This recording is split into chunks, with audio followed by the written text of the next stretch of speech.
Well, hello and welcome to the Pastor Study. As we explore that question, that greater question, is God real? We want to take a look at this one today. Why is there morality? Romans 2:15 says this, "Indeed, when Gentiles who do not have the law do by nature things required by the law, they are a law for themselves, even though they do not have the law, since they show that the requirements of the law are written on their hearts, their conscience also bearing witness, and their thoughts now accusing, now even defending them." Paul, in writing this, is saying, there's ingrained within all of us moral laws, moral standards. You could go to prison and find a murderer, and you could ask him about someone who would molest children, and he would be infuriated.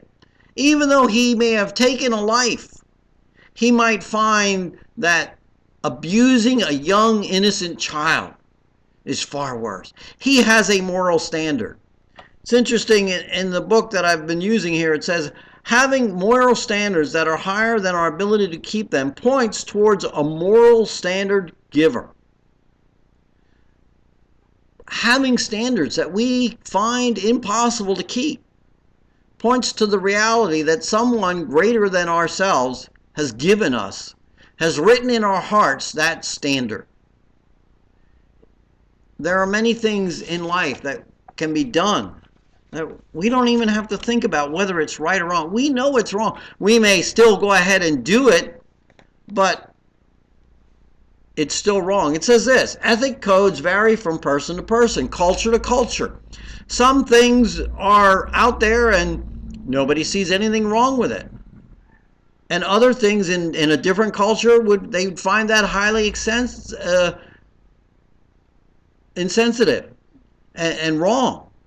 But they still have a standard, even though it's across cultural lines.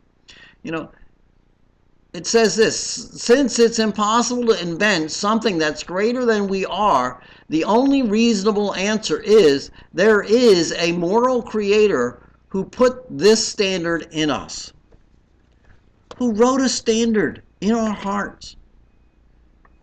We might overlook certain things. We might find it acceptable. Culture might even change and say, this years ago was wrong and now it is.